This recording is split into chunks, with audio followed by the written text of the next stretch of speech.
poet, performance artist who also is a technological wizard helping us out. Great Jim Canary, who comes on every week, who's the conservator of Jack Scroll, and an amazing visual artist who Norton Wisdom, who paints and draws, and I don't know how you describe it, but somehow he manages to do something while we're doing what we do, and whatever he shows us is just priceless. So we're going to begin reading from where we left off last week, and this was just when I said goodbye to Neil Cassidy and Allen Ginsberg and the pianist Freddie Redd and others, just before we did the concert where the United Hebrew Congregations of America had me write a cantata with the text by Langston Hughes. Neil said to me, "I'm happy you're getting your music out there, Dave. So many cats never do. I wish Jack were here with us." "I spoke to him last night," I said.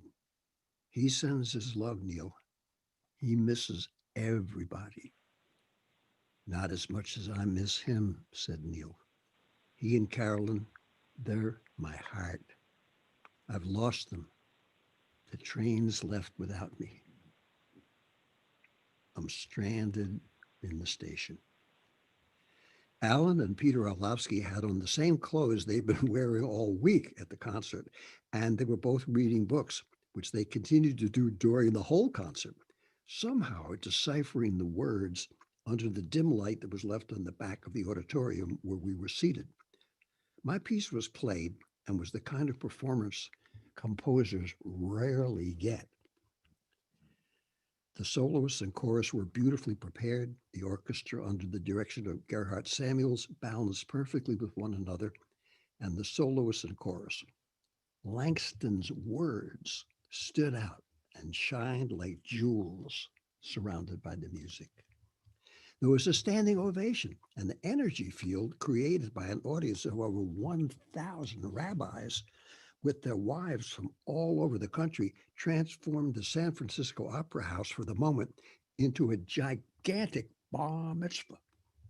Labor Day weekend, family cookout, block party, and a wedding atmosphere. I was called up to take a bow. I saw Mary, radiant like a shining star in the galaxy, smiling from the audience. I bowed, and when everybody kept applauding and stamping their feet, I blew her a kiss. "What a mensch! He's honoring his mother," shouted a woman in the front row, not seeing that the honoree was 15 years younger than I was. After the concert was over, people in the audience surrounded me. Instead of the usual formal stuff comments that were made, like, "That was most interesting," or "quite unusual," people were grabbing me. "Your wife's a doll. It sounded so Jewish. You did good. You're a real yeshiva bocher," a true scholar.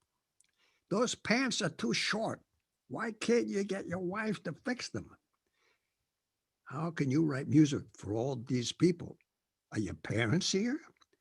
"I'm David's cousin, Dr. Goodrow," said Gary. "I'm a proctologist. If you have a problem, call me. Mach the Leben. You got to make a living." We all went backstage, and I thanked all the musicians and the soloists and the chorus. Gary Goodrow was intent on seeing Edward G. Robinson.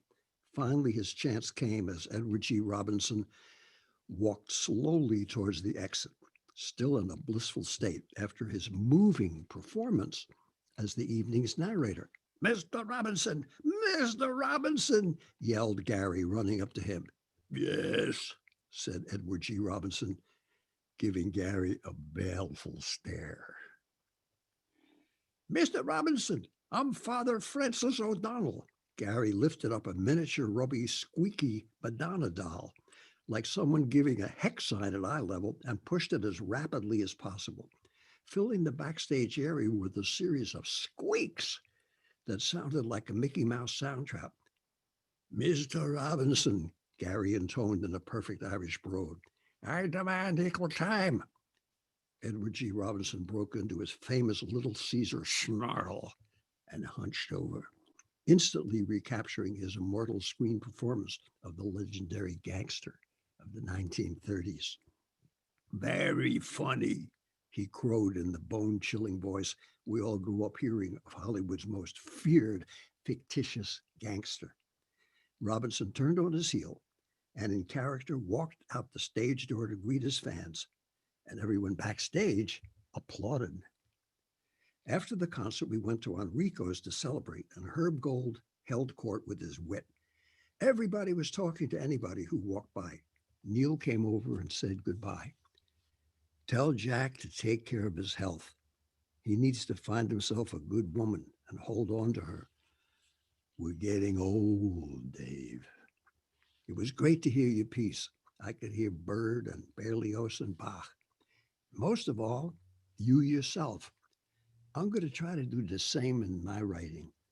Take care of Mary. She's a fine young lady, and I see she digs you. I wish she lived back east, I said. Take her with you, Dave. Drive her there, or stay here. It's not like New York. Tell Jack I think about him. I will, Neil, I said. He always talks about you. Tell him to cut back on the booze. I'll try, I said. David, said Herb later on in the evening when everyone had wandered off, you have a new fan base. 1,000 rabbis can't be wrong. Don't forget me, said Mary. I'm not David's rabbi. I'm his rabbet. I never did forget Mary. I had to go back to New York. We talked on the phone, and I tried to see if I could get back out to the Bay Area. And I was ready to go back out. I had dreams about her. 3 weeks later, she wrote and told me she decided to grow up and was getting married to a doctor she went to school with. I called up Jack. How did it go? He said. It was incredible, I said. Everybody asked for you. Neil sends his love. So do Alan and Gregory and hundreds of others whose names I can't even remember. And let me read you this review from the Oakland Tribune. Langston was thrilled. And I read the review. When I finished reading the review, Jack said, That's great, Davy. Send Langston my congratulations. Now we have to get him to play our cantata, A Year in Our Land out there. Imagine hearing my section of the cantata, the excerpts from The Lonesome Traveler, where I wrote about being up to my shack in the mountains way out west. Imagine that being played at the San Francisco Opera House. How's the fabulous Miss Mary? She went on to greener pastures. She's marrying a doctor who keeps regular hours, I said. She was so fantastic. I think about her every day. She was truly lovely in every way. Don't despair, Davy. There are oceans filled with fish and forests full of trees. Remember what my mother told you, Davy. There's a lot of single women out there. Just don't marry a tramp. I should have married her right away, I said. You can marry her later, said Jack. She'll get bored with the doctor. He'll always be home on time for dinner, but he won't take her on those flights of the spirit to the ever unfolding series of rooms in paradise and play her mournful ditties from previous worlds on his piccolo. We'll both find ourselves fine wives unless they find us first. Down here in St. Petersburg, all the good gals are taken. It's good for my mother's health, but there's no culture. There's no romance. I had a wild time in Lowell, but I never got to see your piece on TV. I was out drinking. Send me an acetate or a tape. I want to hear how you set Langston's words. Maybe we could write a Jewish Catholic choral piece to create new texts and music by using the old prayers. We'll do more, Davy. My best days are yet to come. I'm tired, but I'm still strong. I'm a writer. I always will be. An artist must burn. Say it with me, brother. And we both intone together with a hard and gem-like flame. 1966, I was chosen by Leonard Bernstein to become the New York Philharmonic's first ever composer in residence. Suddenly, I was part of the music establishment. I met composers, conductors, soloists, and musicians from all over the world. I was interviewed almost daily and was the subject of a 3-page feature story in Life magazine.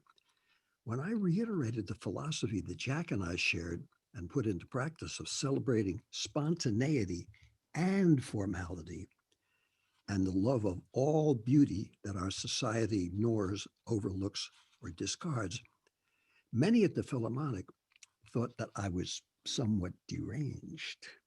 Leonard Bernstein, though, loved it. You were speaking from your heart and speaking a very important message. I try to do the same thing, and the critics tried to annihilate me. Jack and I would see each other whenever he came to New York, and we still had a good time together, although he'd become increasingly saddened by many of his old friends who now seemed to have abandoned him when he needed them the most.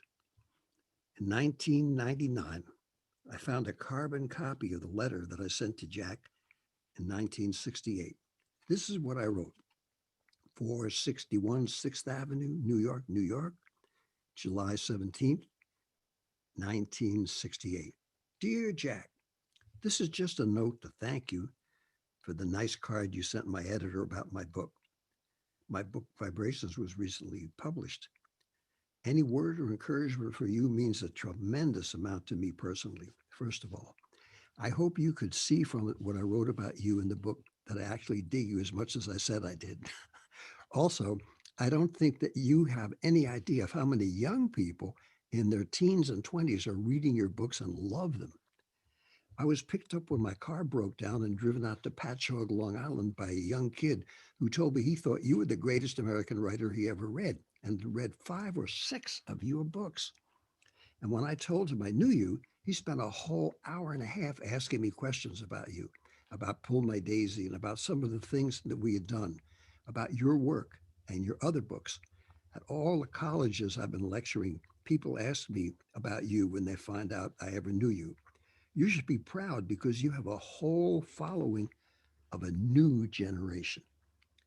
None of the schmucks write about it because critics of any kind never know what is happening. But your work has more effect now than it did during your first boom in 1956-57.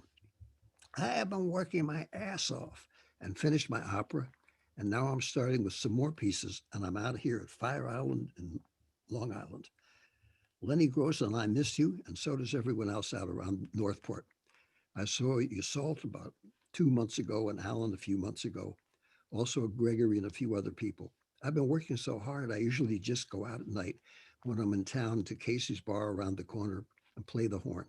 Otherwise, I'm just working till midnight every day. I would really love to see you again, and I have your last book, which I'm going to read as soon as my opera is over this August 15th. I have 2 weeks aside just to read it.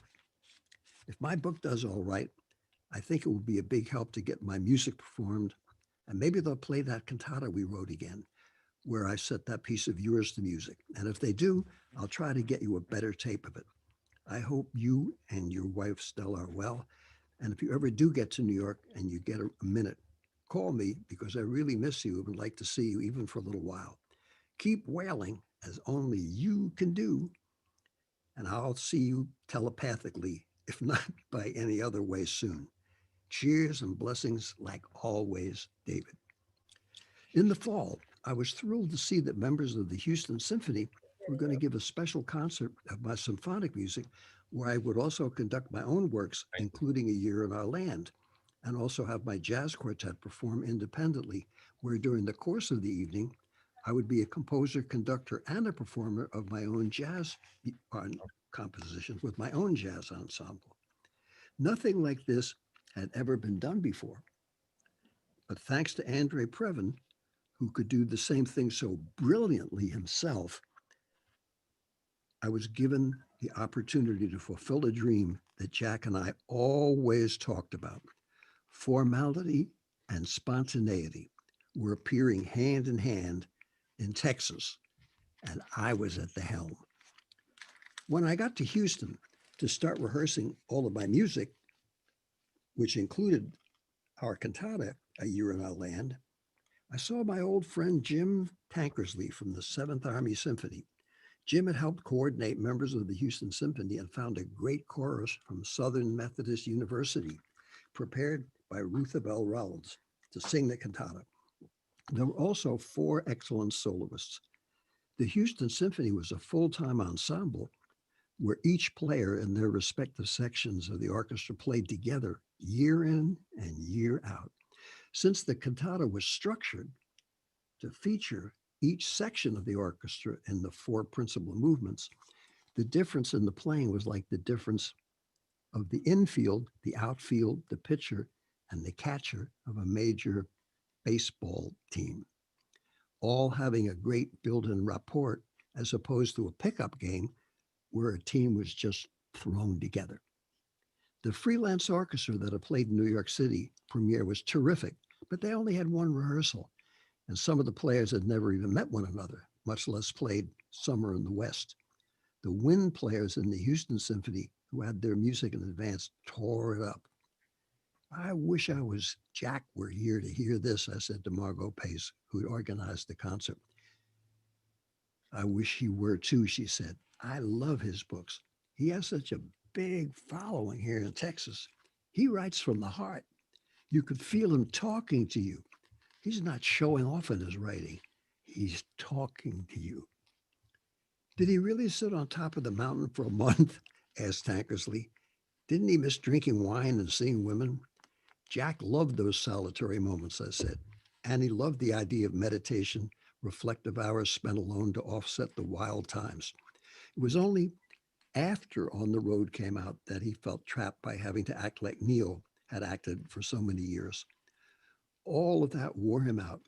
He told me how hard it is when he went to Lawrence Ferlinghetti's cabin to cool out by himself in Big Sur, but still how much he wanted to recapture that feeling he had when he was lying in his bunk on a merchant ship, reading and writing out in the middle of the Atlantic Ocean. He felt he could have been a monk or a priest in another lifetime. One of the members of the chorus came up to me after the rehearsal. Mr. Amram, you said you knew Jack Kerouac. Is he still around writing anything? You ever hear from him? Seemed like he kind of disappeared on us. He's still with us, I said. He just wrote Vanity of Dulwaz, all about his early life. It's a beautiful book. He read me parts of it on the phone. It shows where he came from and what he was all about Lowell and his family and his struggles to find himself and to follow his dreams. I thought he was the leader of the beatnik movement, said the young man, frowning and looking uncomfortable. That had nothing to do with him except how ruined his life, I said. He was, is, and always will be a writer. He would have been just as great if he'd never come to New York. We were all lucky to get to know him. He's not only a great poet prose innovator, he's a great communicator of our time, writing about what is overlooked or ignored in our society. He's our reporter. Well, if you say so, said the young man. The only beatnik I ever saw or knew about was Maynard G. Krebs on TV. And he was just a caricature, I said. I'm what I've always been, and I'm trying hard every day to improve on that. All right, said the young man, bursting into a sunny smile. You keep on improving. You got a good attitude. And you tell Kerouac he's got some readers down here. I always dug how he wrote about Charlie Parker and Monk and Dizzy. He seemed to understand our music. You cats are all right. I thought about this during the party after the concert. You look worried, Dave, said Margot. I'm okay, I said. The concert was great. I can never thank you enough. I was just thinking about Jack. I know his health is bad and he's lonely. I thought he'd get married again, said Margot. He did, I said. He told me his wife Stella is saving his life and looking after his mother. But even with her, he can't get over the hurt. He feels his old friends have deserted him. And worst of all, that he's being forgotten about as a writer. I just wrote him a letter about all this. Young people love his work, even if they have to steal out of print copies of his books from libraries to share it with their friends. And finally, the Requiem for Jack's Final Days, Chapter 11. Spring of 1969, about 3:30 a.m. one morning, my phone rang. I jumped out of bed, staggered over to the phone in the tiny kitchen to answer it. My place was in chaos. Papers and proofs were everywhere. I figured it was Terry Southern on the phone. He must have been at the 55 bar, hanging out with the boys, and probably wanted me to come over for a nightcap. I didn't want him to bum out Melody, who was in bed glaring at me. She was a sweetheart. We had so much fun. I didn't want to ruin our romance by inflicting my craziest of all my night owl friends on her, even though Terry always made her laugh for days after his unexpected late night, early morning visits. I picked up the phone on what was probably his 40th ring. Alors, Terry, quelles sont les nouvelles, mon vieux pote? Hey, Terry, what's new, Pops? Ce n'est pas Terry, c'est Jackie. Jack, I said, are you okay? Nah, he said, I'll never be okay. I never was okay. I'm just me, a poor boy from Massachusetts, stuck down here in Florida. I heard him coughing as he put down the phone. I could hear him slurping down a drink after his coughing had stopped. Here's to you and your music, Davy. How are all the beautiful gals in New York? Do you ever see Joyce or Dodie or Isolde? I miss New York. Man, I miss our soirees. We have to get together with Lamantia and Hart and do a concert again. You think anyone would come? You pack 'em in, Jack, I said. There's a whole new audience for your work out there. Tell the goddamn publishers that, said Jack. They're remaindering all my books here in America. Overseas, they're doing fine. I'm an American writer, Davy. Don't they read my books? We all do, I said. You just got to take care of yourself. Your work is here to stay. You got to ride out the storm. Like Langston said, keep your eyes on the prize. Your letter was nice, said Jack. I know you haven't forgotten me. I feel like one of those old washed up boxers who used to go to bars and wait for someone to say, didn't you used to be, before buying me a drink. Are you sure it's me those kids you wrote about in your letter? Are you sure it's not Jack London? We both laughed.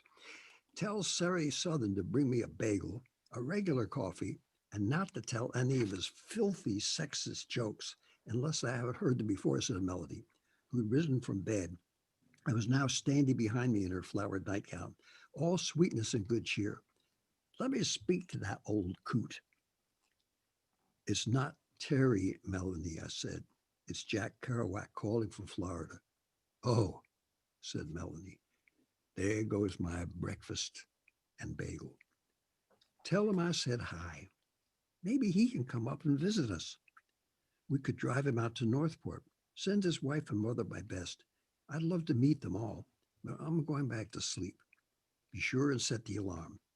Melanie sends her love to you, Stella, and Gabrielle, I said. That's your new true love you told me about, said Jack.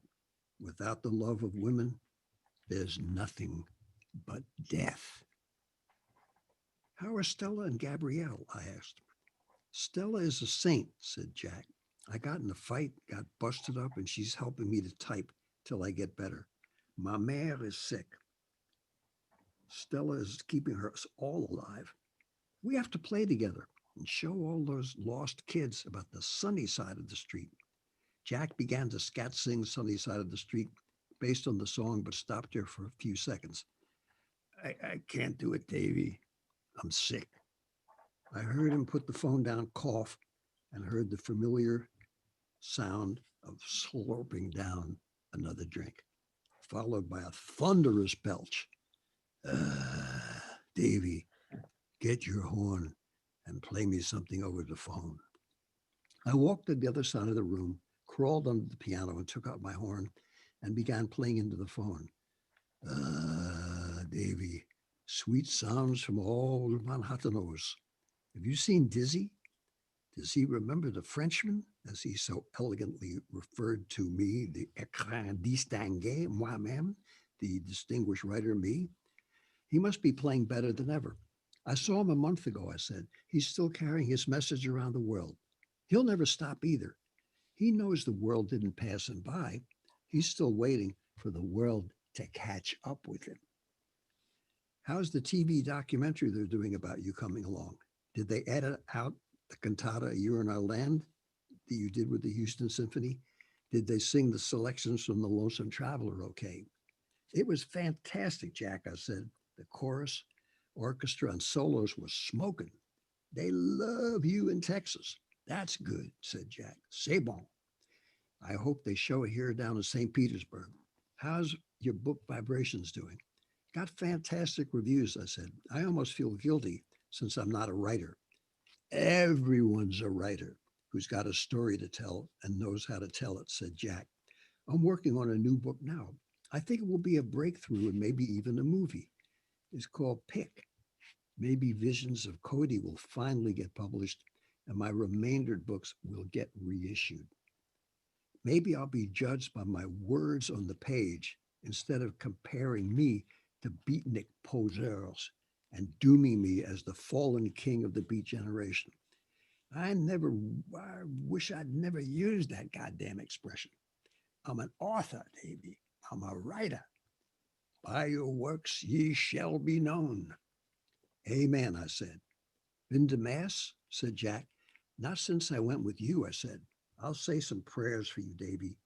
I'll pray for you to have a family and for us to get all put a farm together in the mountains and sit someday with our children and we'll be in hammocks and Neil and Carolyn will be back together and bring their children. His voice trailed off. I heard him start coughing again, followed by more slurping sounds, terminated by another series of explosive belches. Oh, my goddamn ribs. I feel like a football player again, Davy. Can you believe that Neil is dead? I know he's putting everybody on. I keep waiting him to show up at the door. Davy, play me Pull My Daisy on the piano, and we'll sing some four-bar duets.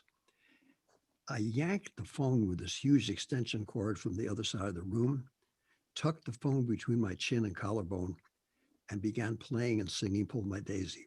Good God, David. When will you become secure enough to stop auditioning for the whole world? Said Melody, rising wearily from her pillow. My family's right. I should leave you. You're completely insane. I'm playing for Jack, I mouthed to her as I continued playing and singing into the phone. What? She said.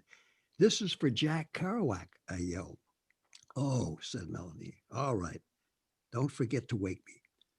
Of course, this is for Jack Kerouac, bellowed Jack over the phone, almost knocking the receiver out of my ear. I'm the co-author with Neil Allen of You of that song. Play it, Davy. I continued playing and began singing, and Jack joined in. When we finally finished, he said, I'm going to get well and finish Pick, my new book. It will bring me back. I'll show the world that old Jack is not passe. My honor will be restored. I'll still have my pride. I know the value of my work. I'll stick to my guns. We're lyric artists, Davy. We're here for the duration.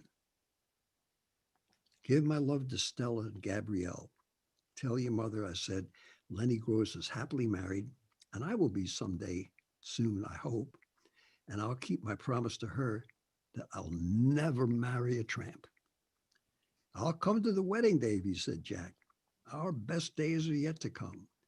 I'm going to get all healed up and stop drinking, and the world will change.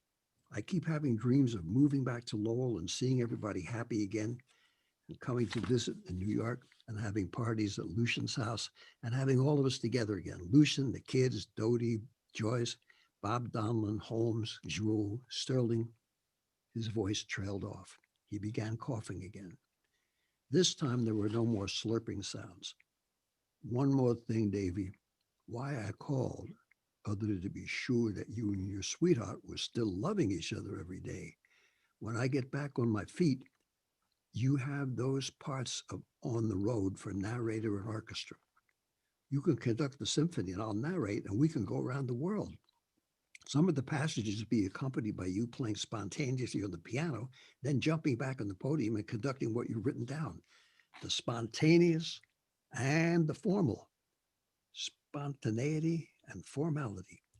Maybe we could start a duo using that name for our act and end up as two saintly old men with canes and tour the world. Laurel and Hardy, Jack and Jill, Abbott and Costello, Adam and Eve, Bird and Dizzy, spontaneous and formal. All the world's a stage, and all its players, you know what I mean. I need a drink. Davy, are you still there? Yes, Jack. I was just thinking about what you said. That would be great setting on the road with orchestra like Copeland did with the Lincoln Portrait. Promise me you'll do it, said Jack. We'll get some great gigs. I'll buy a set of tails and we'll have the world premiere with the Boston Symphony. All of my old friends from Lowell will come to the opening and we'll bring Boston back to the hallowed days of the Boston Tea Party. We'll bring some fine tea we can smoke in the lobby during the intermission after our triumphant debut performance. And when Boston's dowager patronists are all transported into the raptures of sweet Mary Jane's marijuana ecstasy, we can give them recipes for all the Quebecois delicacies, like moose pie, old Lowell High School football buddies' family recipes for fried squid, and our famous baked beans. Even though I will have stopped drinking, I'll give the editor of the Boston Globe a hit of Thunderbird wine since he never experienced the poetry of a night on Ruby Street when Lowell was in the flowering stages and the jazz greats graced the evenings with sweet music to the ear. We can do it, Davy. We can write an opera together. We can do readings together again. I know we can, Jack, I said. Don't let what we started die, Davy. I won't, Jack, no way. Turn the other cheek, he said. Always have, always will, I said. Davy, are you ever going to spend 3 nights just lying in a hammock, picking your teeth and doing nothing but meditating to cleanse your mind for your next masterpiece? I don't think so, Jack, I said.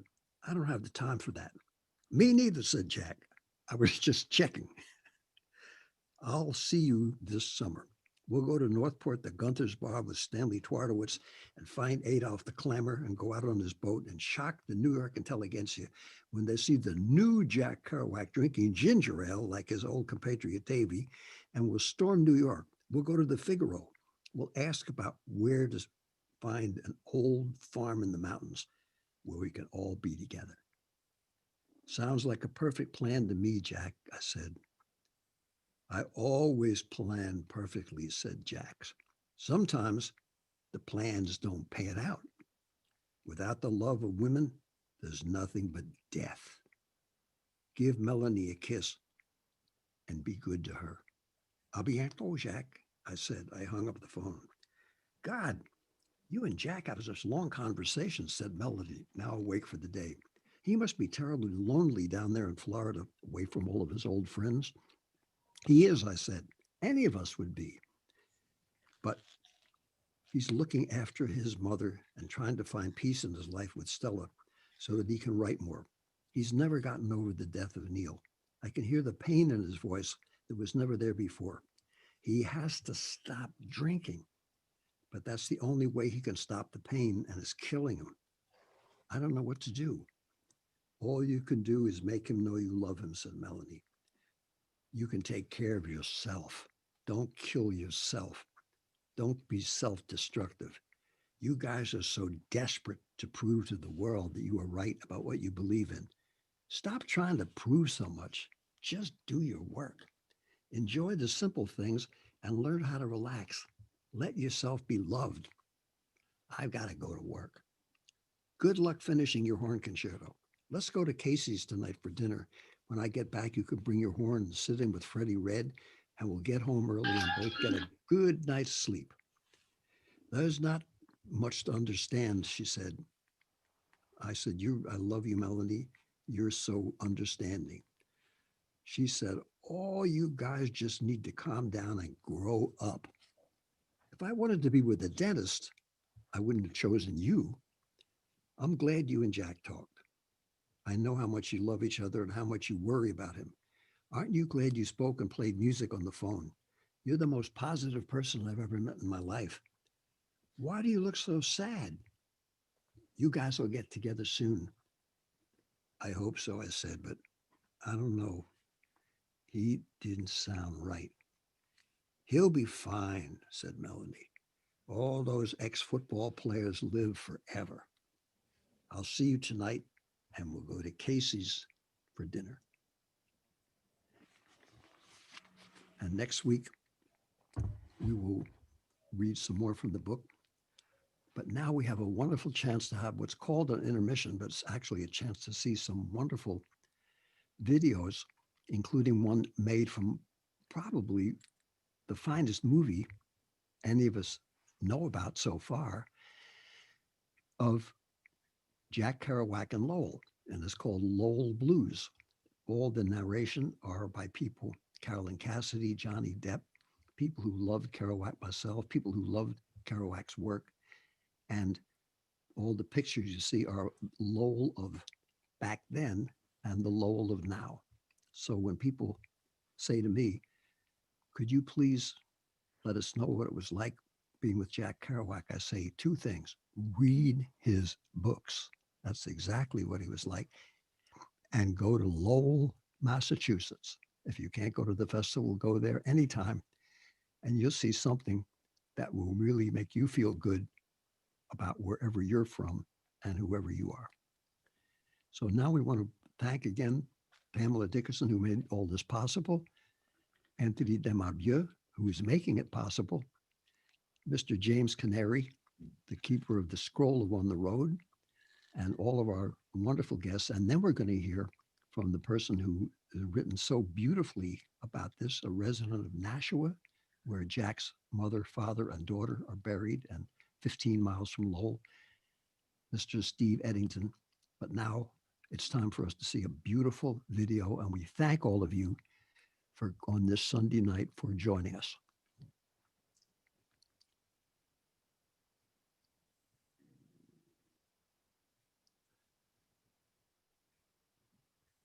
Anthony, you ready to roll? And in the Zoom world, that means it's time to see the video. And while Anthony is getting the video up, I'll play a little something, or maybe we could introduce Steve while he's getting the video. Great idea. Hi, Steve. We're so happy you could be with us. Here, there we go. All right. Well, it's great to be with you. I really appreciate being on here, and after I'm looking forward to seeing this again. I'm looking forward to seeing Lowell Blues once again. I haven't seen it for a while. Some time ago we featured it when it first came out. The director Henry Farini was there and talked about making it, and it was one of the features from our festival from quite a number of years ago. It's really well done. So after we watch Lowell Blues, I want to come back. I'll say a little bit more just about Lowell Celebrates Kerouac, the kinds of things that we do. Maybe say a little bit about some of the research I did into Jack's Franco-American heritage and his family. And then I'll move into the book David's mentioned, Beat Face of God. But looks like Lowell Blues is going on here. All right. Thank you, Steve. Sure. All right.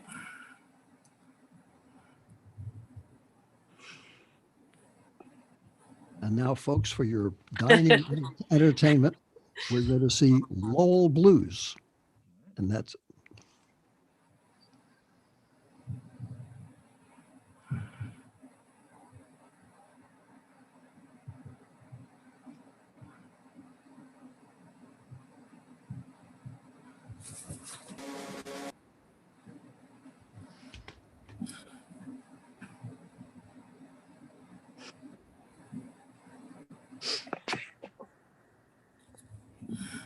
since there's no sound, can I make a request? Yes. We haven't got it? sound, Anthony.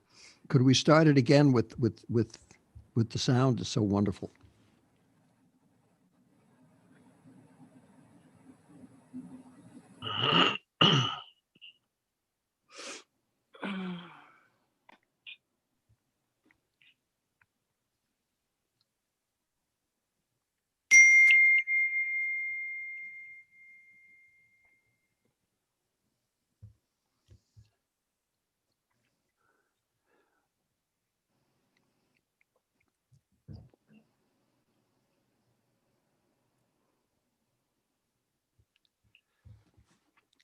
We've had technical difficulties the last 3 weeks on running the video, so we haven't figured out what's up because it was going really well.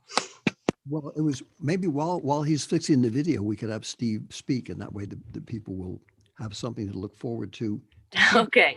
And if we can't, Okay, I can start. If when you've got the video ready, when you've got it ready to go, just let me know, and I'll take a pause and we'll watch Henry Fellini's movie, and then we'll come back again. That sounds like a plan? That sounds perfect. Anthony's texting me, doesn't know what's up, so Okay, we're ready to roll with you, Stephen. Welcome. If you get the sound up and ready to go, just give me a yell. Just hit the mute button, and I'll be and we'll take it and we'll take it from there. Let me start off just by again thanking you, Pam and Dave, for involving me tonight. It was a real joy to come on last Sunday and listen to Kathy Cassidy.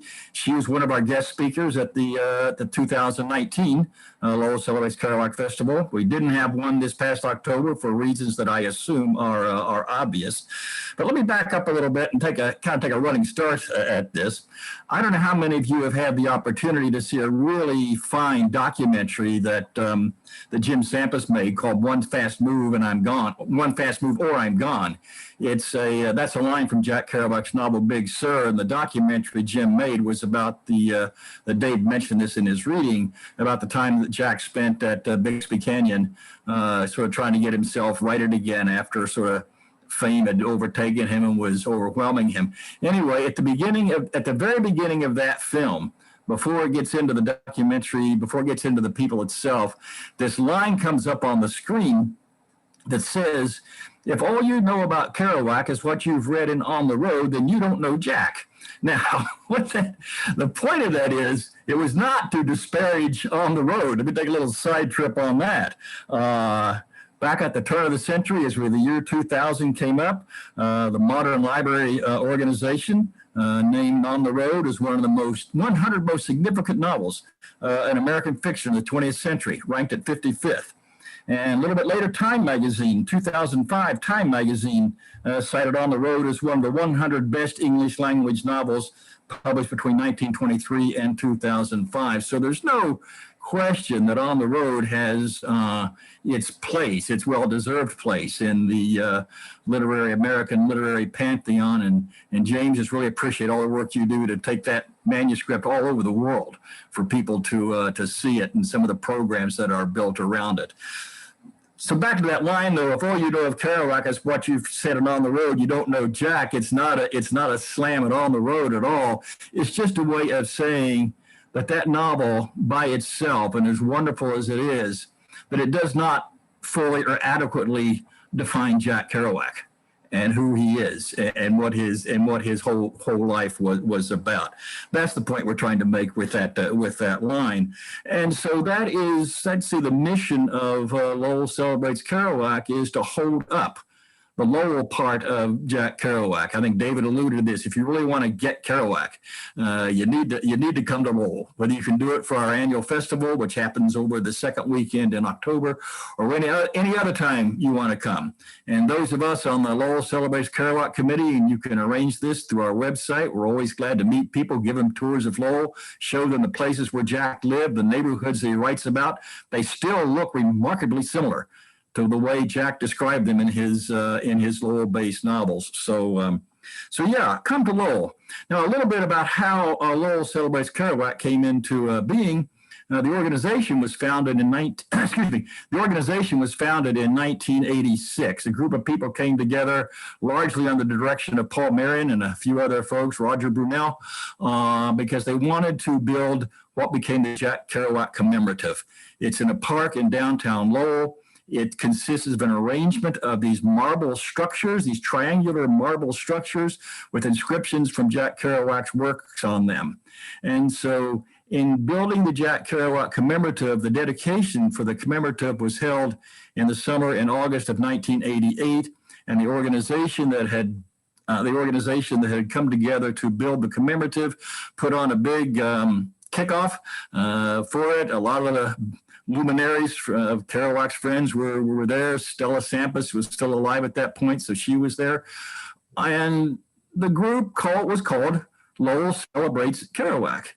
and the dedication of the commemorative went over so well that they decided, well, let's just keep doing this year after year.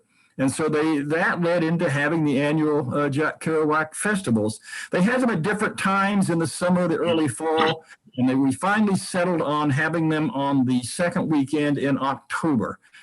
October, as those who read Kerouac know, it's a very significant time in his life.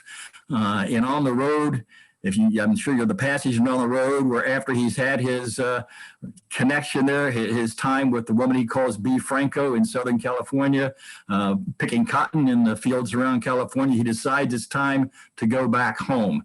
And he says, everybody goes home in October.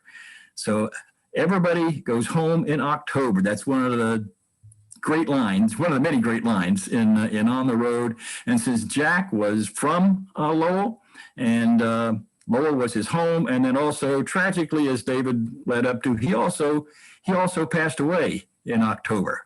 And so when Jack writes, everybody goes home in October, and you realize that was also the month he passed away, it kind of takes that passage to another level altogether.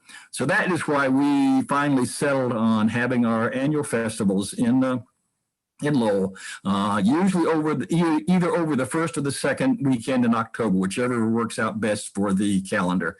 As I said, last fall was the first time in 30 years that we did not have an on-site festival because we had to cancel it because of the coronavirus pandemic, along with just about everything else in the world that got canceled this past year as well. We're hoping the situation will have changed enough, that things will have lifted enough, hoping the vaccine will have taken enough of an effect that we can all come back to Lowell again this coming October.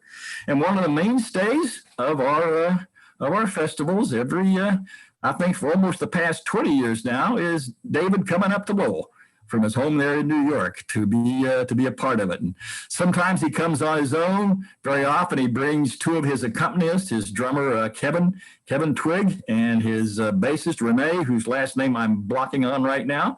Hart.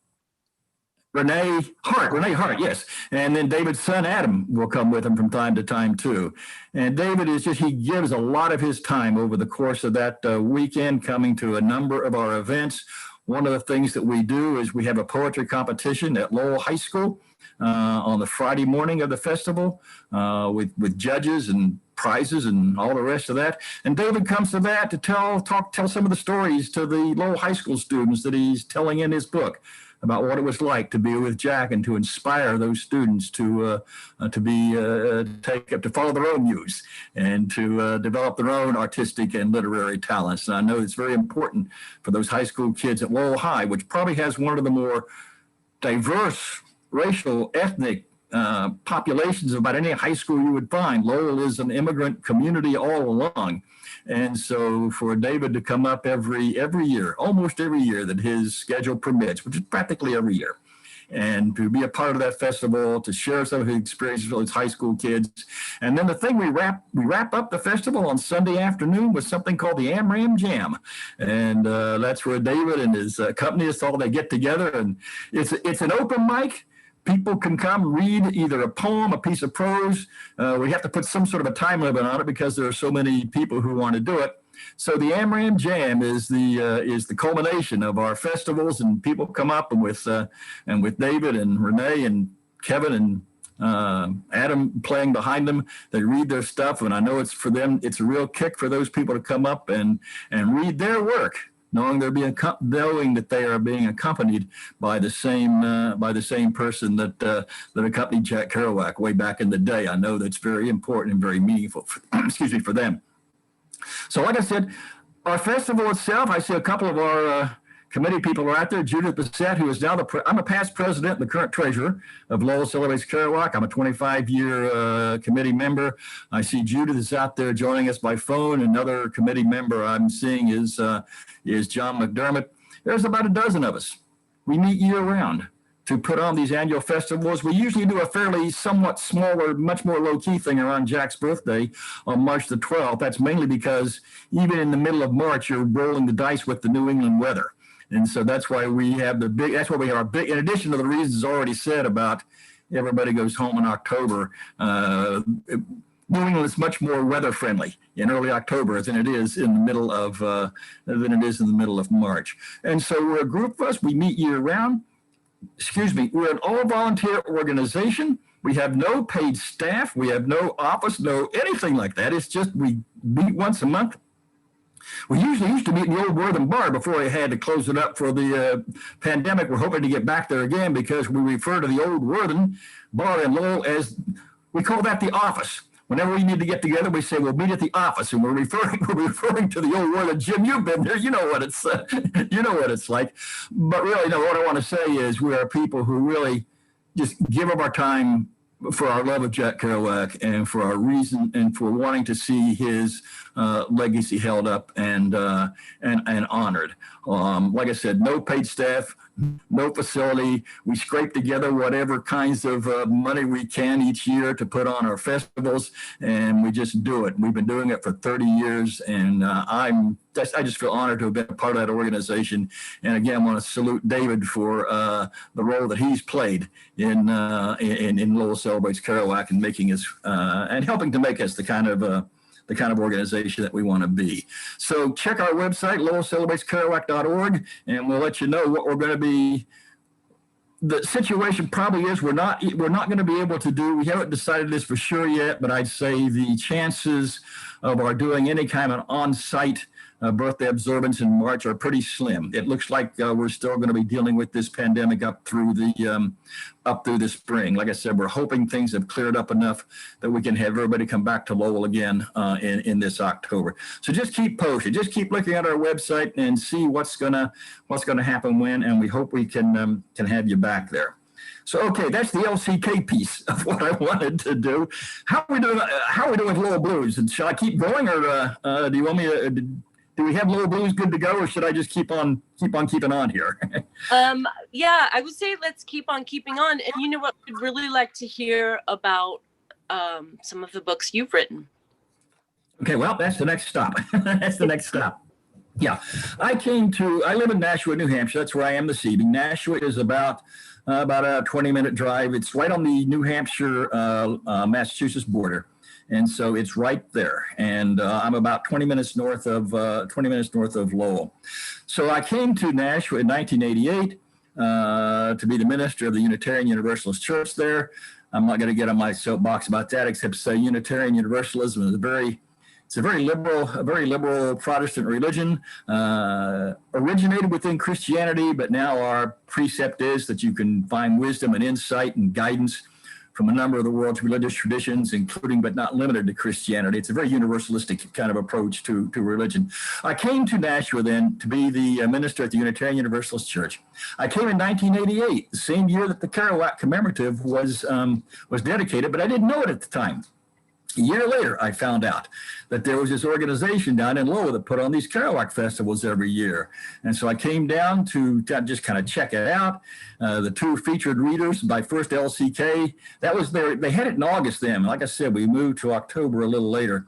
First two people they had performing that year were Diane DePrima and Gregory Corso. Rest both of their wonderful souls at this time. We just lost Diane a couple months ago, as a matter of fact. And I took a tour led by a gentleman named Roger Brunel, one of the founders of Lowell Celebrates Kerouac. I thought, hey, this sounds like a group I could get involved with. And so as I got involved with it, I'd already read a good deal of Kerouac's work by then. I decided I would go back and reread Jack's Lowell novels, because that's what we like to put our emphasis on at the festivals there. And as I began reading his novels, I kept noticing all these references to Nashua, New Hampshire, my Nashua relatives, my Nashua uncle this and my Nashua aunt that and this and that and the other. I thought, well, what's all this with Nashua? So I went back and started doing some research, which led to the first book I wrote about Kerouac, which is called Kerouac's Nashua Connection. I believe you had a picture of it in that little montage that you sent up there. What I did was I started doing some research.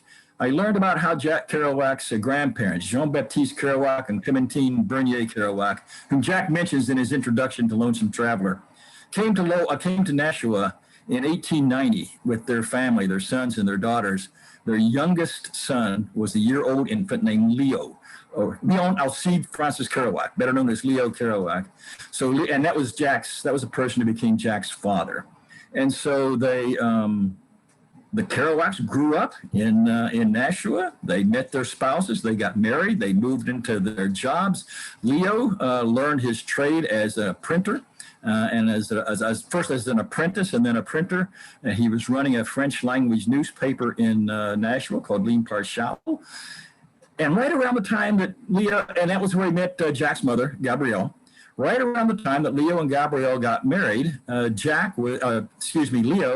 was offered a job down in Lowell to go down and help run a French language newspaper in Lowell, which is called L'Étoile. L'Étoile is the French for the star.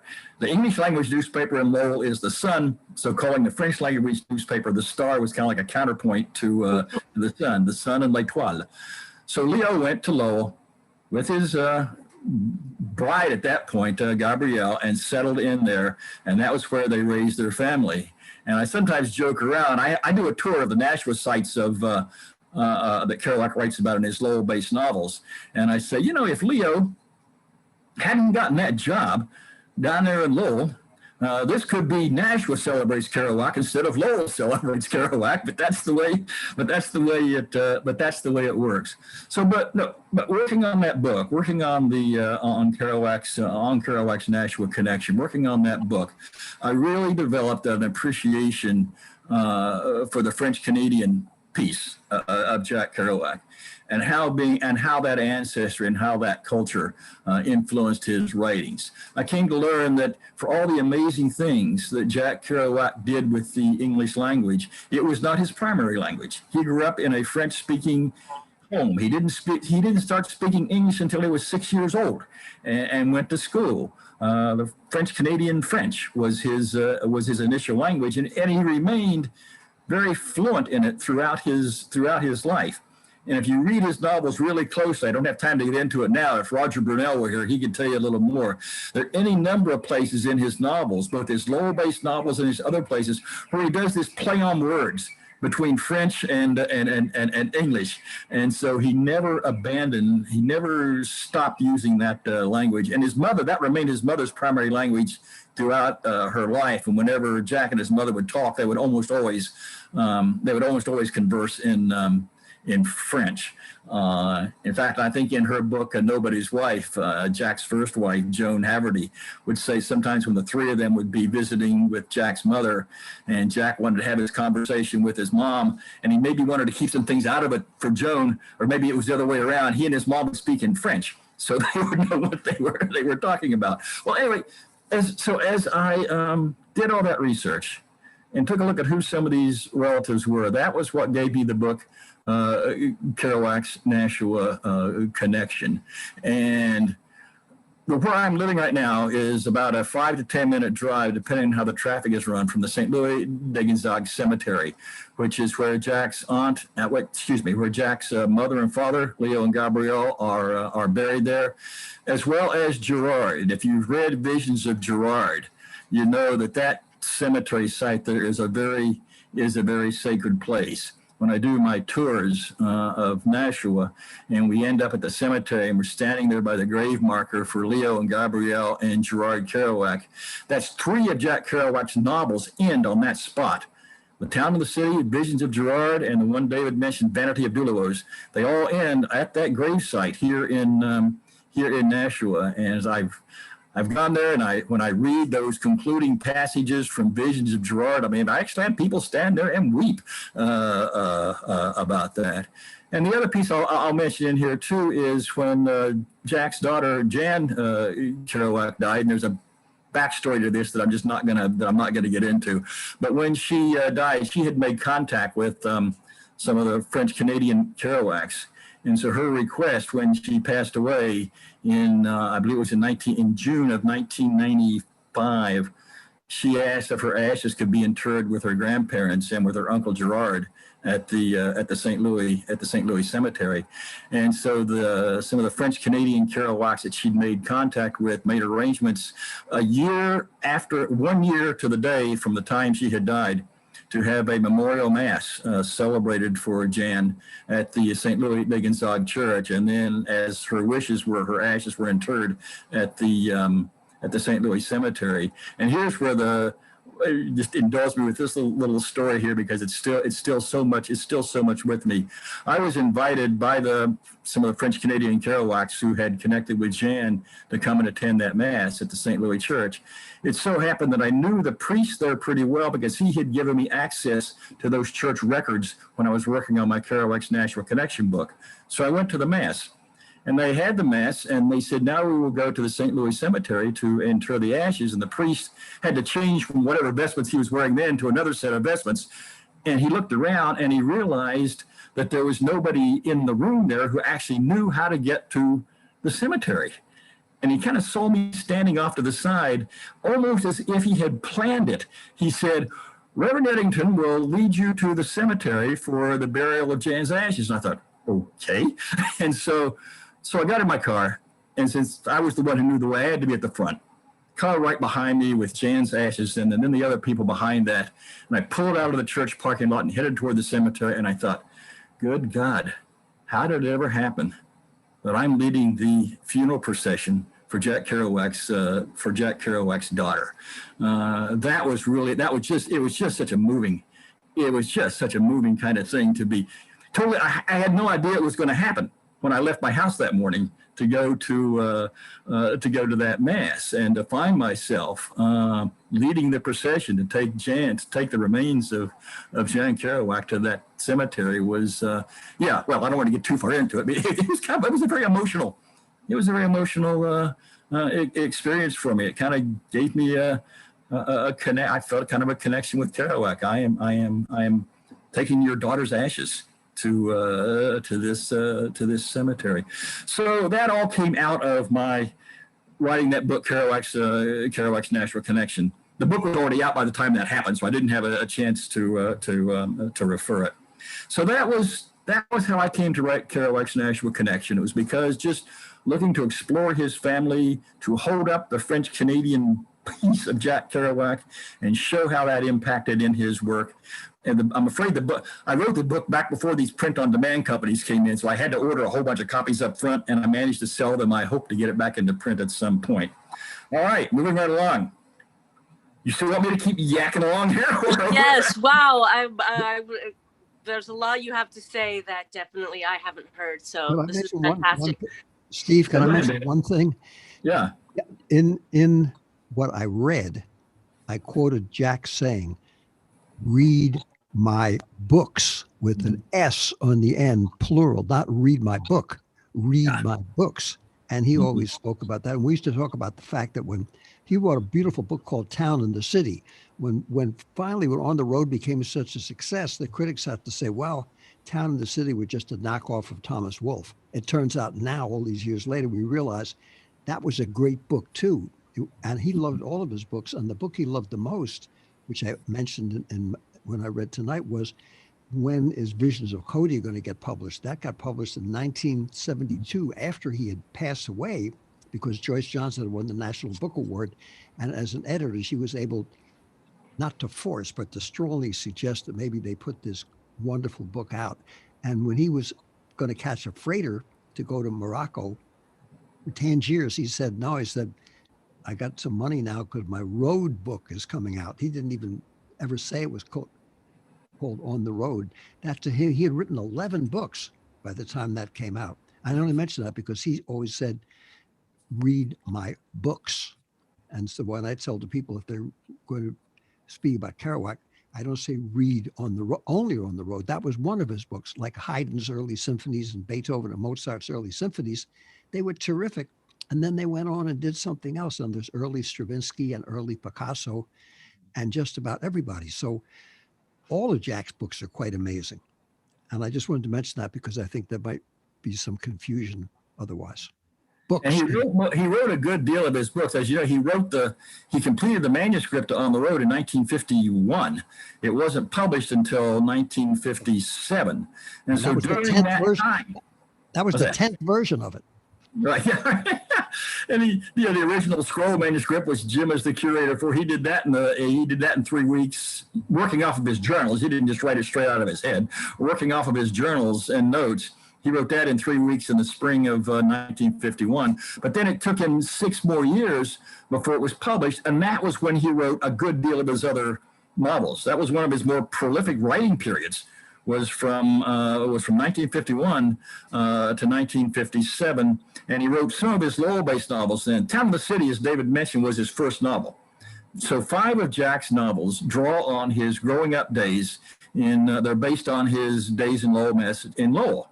The Town of the City, and then you do Visions of Gerard, which takes place when Jack was 4 and his older brother Gerard died of a rheumatic fever when he was 9. From there, you go to Dr. Sachs, which covers Jack's sort of pre-adolescence. Then you get to Maggie Cassidy, which covers his high school days. And then you get to Vanity of Billows, which sort of finishes up his high school days and goes into his time in the Merchant Marine and his time in New York. So this is another reason why we say in order to get Kerouac, you got to come to Lowell. 5 of his books draw on his Lowell experiences. And so just one more pass of my National Connection book, and then I'll get into this Beat Face of God here, was and so as I was working at and looking at who these people were that he was writing about in Nashua, I was able to figure out who he was representing them as in his Lowell-based novels. You know, who his aunt, his Uncle Joseph Kerouac, who ran a store in Nashua, becomes Uncle Mike in Visions of Gerard and Dr. Sachs.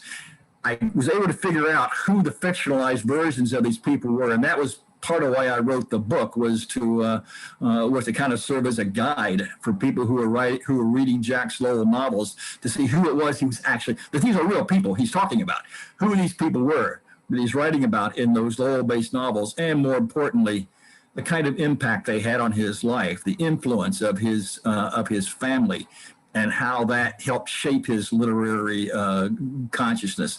That was also part of what I was trying to do with that Kerouac's Nashua Connection. Well, anyway, I got the book out. By the time I got the book out, I gotten to know David. He was becoming a regular in Lowell at that time.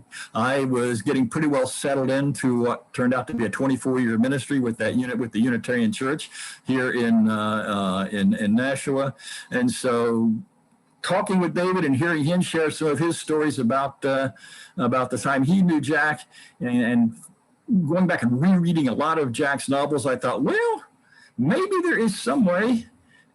And around that time, too, I got offered to teach some courses on the literature of the Beat movement at the University of Massachusetts at Lowell at some of their evening courses. And so in the course of doing all that, I thought, well, maybe there's some way I can bring my Kerouac life and my minister life together here, because the more I read, the more I came to see that just some of the religious and spiritual currents that were running through Jack's writings, as well as others, like, Allen Ginsberg and even William Burroughs, for that matter, you can pick up some of these religious and spiritual currents in their writings. So I thought, well, then maybe it's time for another. I've written several books, and after every one, I'm sworn it's the last book I'm ever going to write. But anyway, I thought, well, maybe I got another book in me here. And so that was when I began looking at primarily, but not exclusively, Jack Kerouac. The title of the book is The Beat Face of God, the Beat Generation Writers, plural, as Spirit Guides.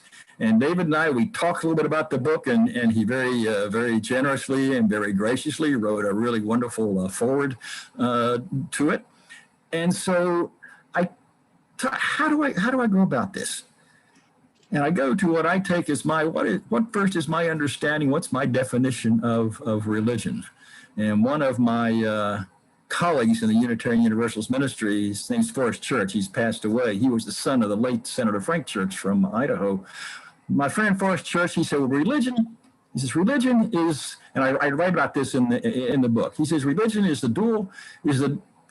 our human experience of the dual reality of knowing that of having to live and knowing that we will die. In other words, it is how we choose life. It is how we find meaning and depth in life in the face of our mortality. And I thought, yeah, that's what Jack was. That was what Jack was really trying to do. If you remember when he was on the Steve Allen show, and I mention this in the book too, when Jack was on the Steve Allen show and he was getting ready to, first he read, you don't pick this up if you're just watching it, but he starts reading Visions of Cody. And then he segues over into that last paragraph in On the Road. And as he's making that segue from Visions of Cody into the last paragraph of On the Road, Jack says, and with Steve Allen doodling around on the piano, and Jack says, well, I wrote the book because we're all going to die. And I thought, whoa, what is that about? And I thought, yeah, he was saying, how do we embrace life? How do we affirm life? How do we find the depth of meaning in this life in the face of our mortality? And I sort of took that as my guide as I went to write the book.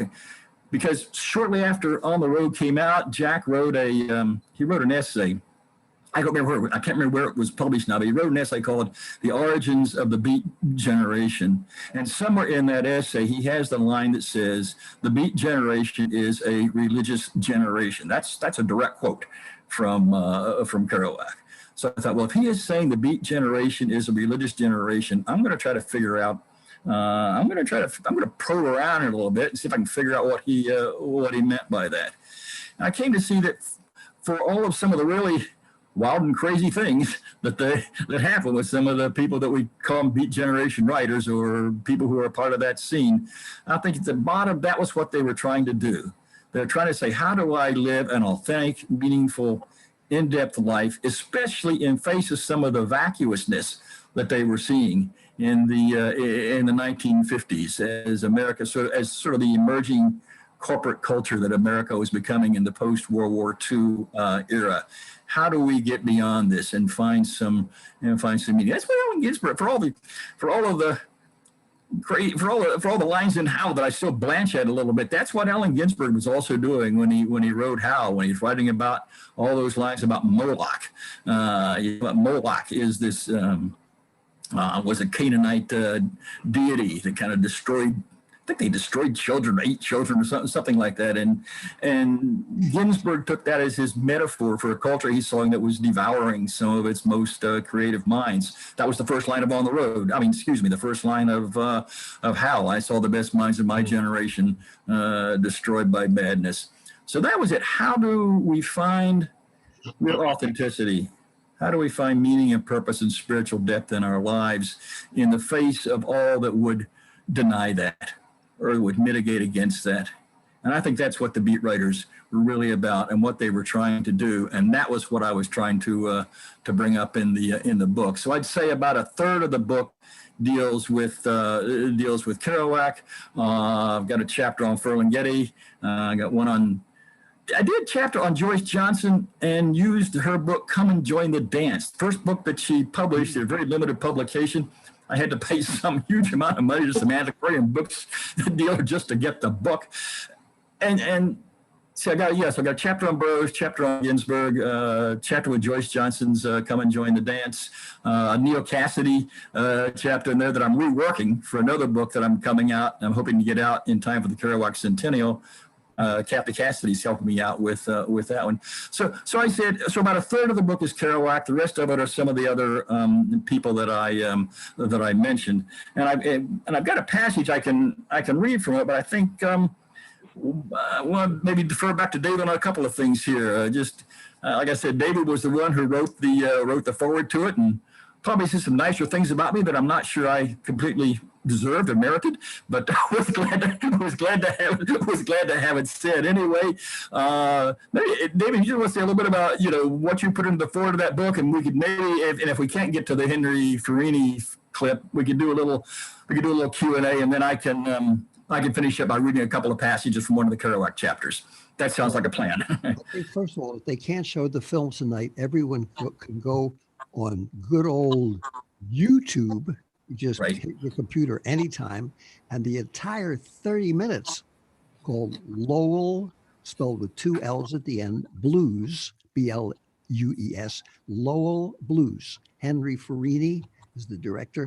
There's about 3 different ways you could see the whole magnificent 30-minute movie for free. We had 7.5 minutes of it. So you could see that anytime. And secondly, what Jack had on his gravestone reminded me of what I felt about your book. At last, he honored life. That was what Stella Sampras put on his gravestone. He honored life. He was not a winologist or a blameologist. Sometimes he'd get upset when he was drinking, hanging out with friends or even with me, and say what bugged him. But everything that he wrote was so yay-saying and so life-affirming that people still read his books today more than ever. He died with $83, and yet John Sampras said it best: as the road, his life's road was a long and torturous one, but he triumphed in the end. Now his works were there, and Jim Canary, whom you can see up on the screen, the person with the magnificent white beard, is the person taking that beautiful scroll around for the last many years. I guess 2000, and I'm not sure the date, 7 or 8. Am I close? 2001. Whoop! Oy vey. I was there at the very first one. I should remember that. And Jim, I think you could mention too how important it was, speaking of spiritual, like Steve's book, to how you would see this thing that was over 100 feet long and you say, wow, some guy wrote that whole thing out, single space typing, and it just has some kind of a mystical feeling to it. And I knew him and I knew the book. He read some stuff for that before it ever came out, and I never knew whatever he was reading, whether he was making it up, quoting someone else. The book was terrific.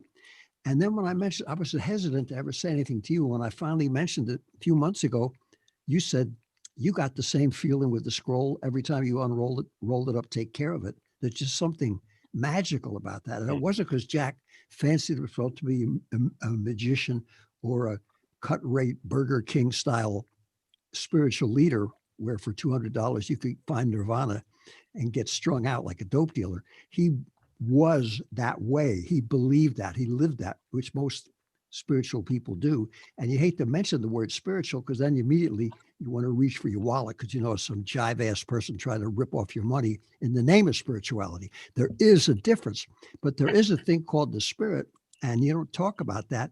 You just feel it. It is already, whether you're with it or not. And could you say, Jim, then I want to ask Steve to read, but could you say what it's like for you taking care of that for the last 19 years and the feeling that it gives you?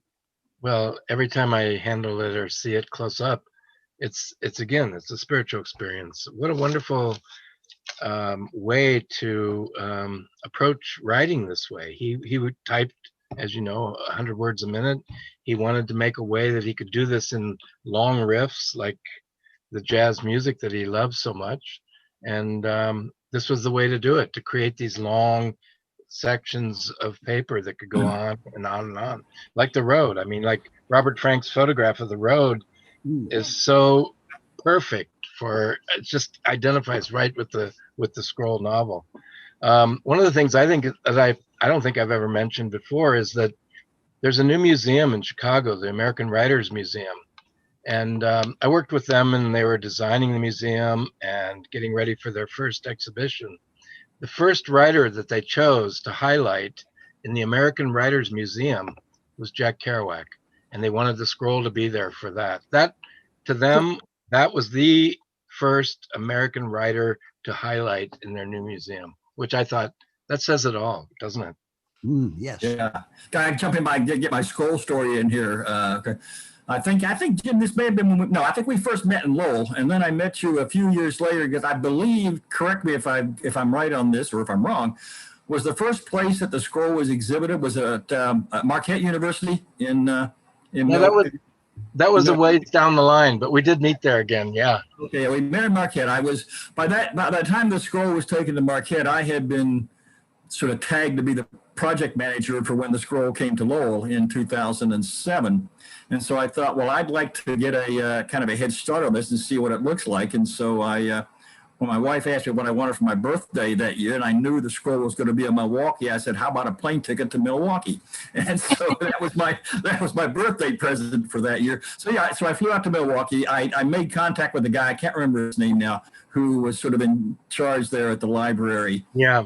And So I got out there, and by the time I got there, you had already had it set up. I got there, but I was able to get into the room a little bit before the program started, because, like I said, the guy who was in charge of it kind of took me to dinner, and then he took me to the exhibit there, and just to reflect on what Jim said. Here it is. I mean, it was in a room in a library at Marquette University, but to walk into there and look at those cases and see that thing laid out, yeah, I felt like I was walking into, I really felt like I was in a holy place, like I was walking into some kind of a shrine. Like I said, it was a room in a library with this display case. But at that moment, I felt, if there's ever a time for me to be in the presence of the sacred, this is it.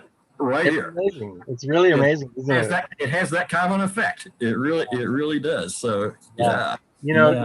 Jim bought another book that's really quite interesting, a manuscript.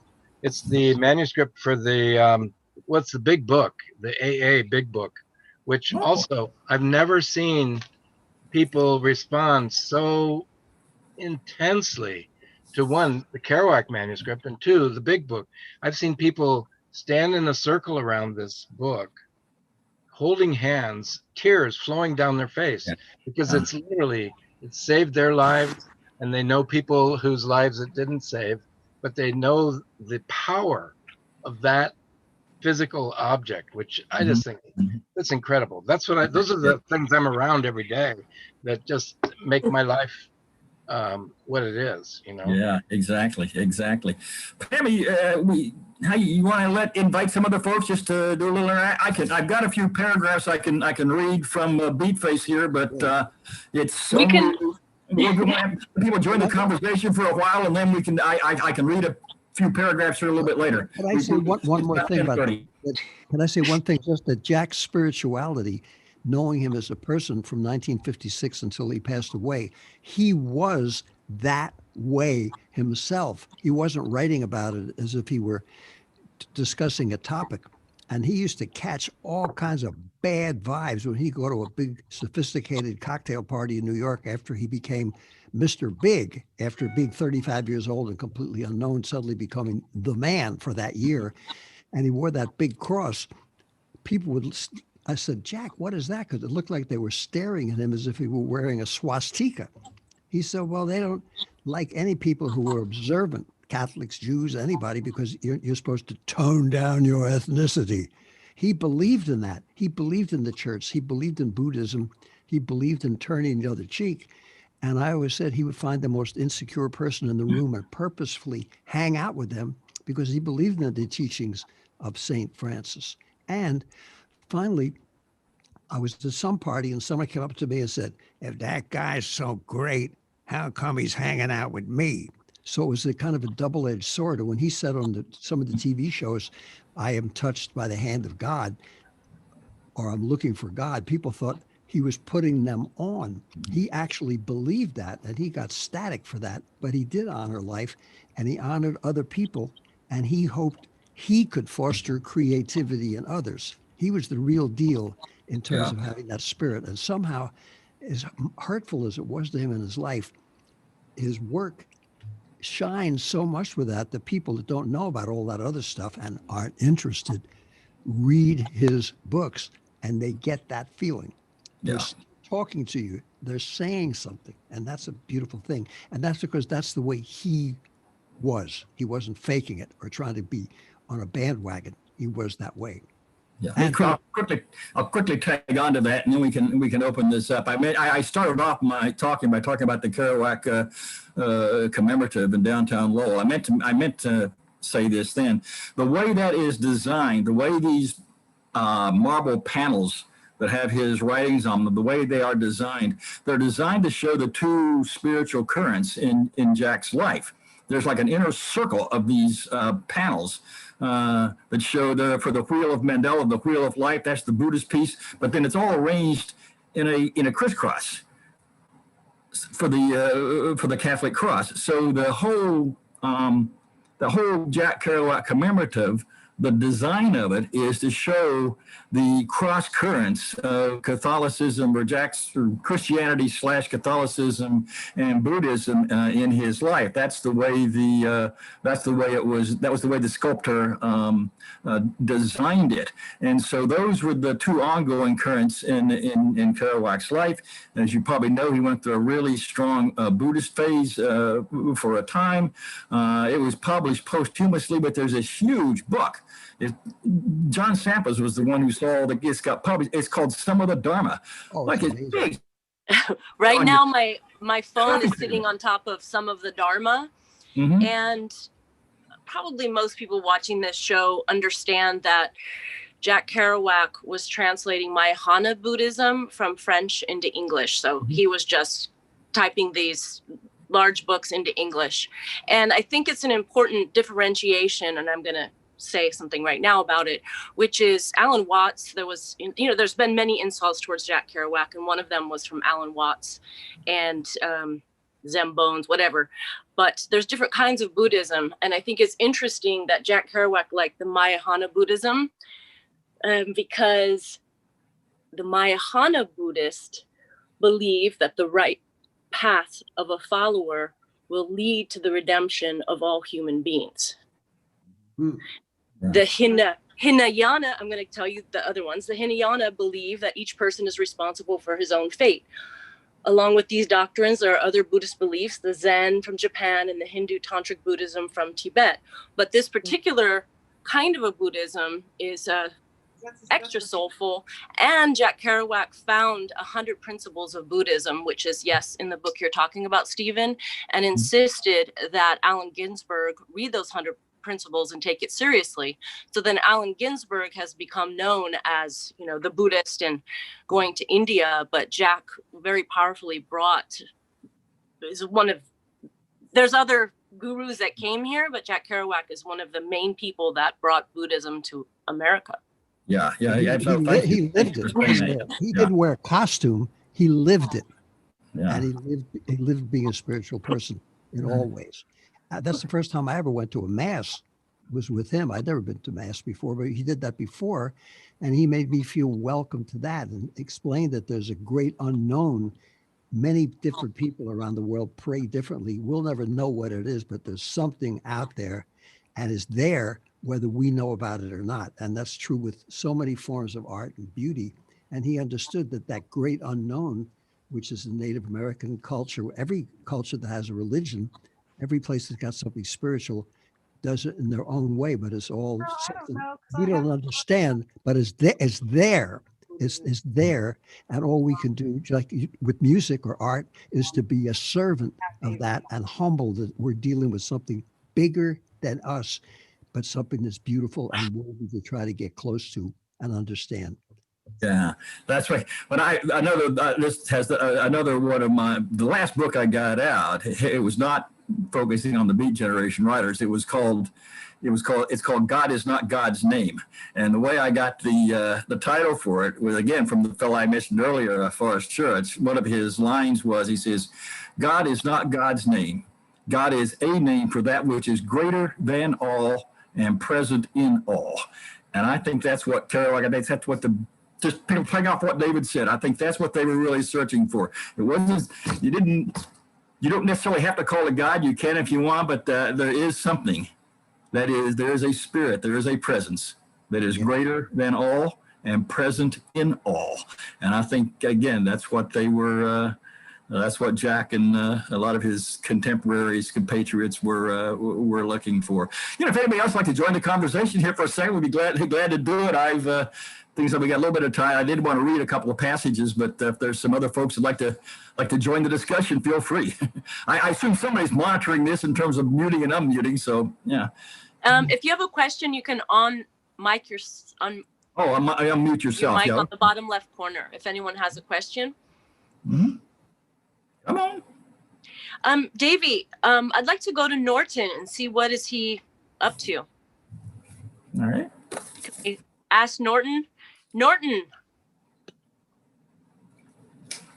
And accepting the award for Norton. There he is. What's up with you, Norton? What masterpiece is going on there? What is it a brainstorm? Is it a flow? How do you describe what you do? Okay, I see him there. I see him.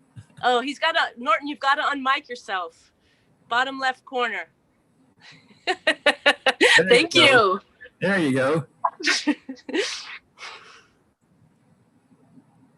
Hi, Norton. Management.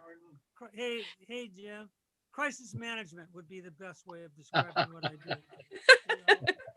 I hang on, but I let you guys do all the work, and I just enjoy keeping my mind out of it and letting it flow, and I'm just I mean, it's just as though it's effortless when the inspiration is so sincere.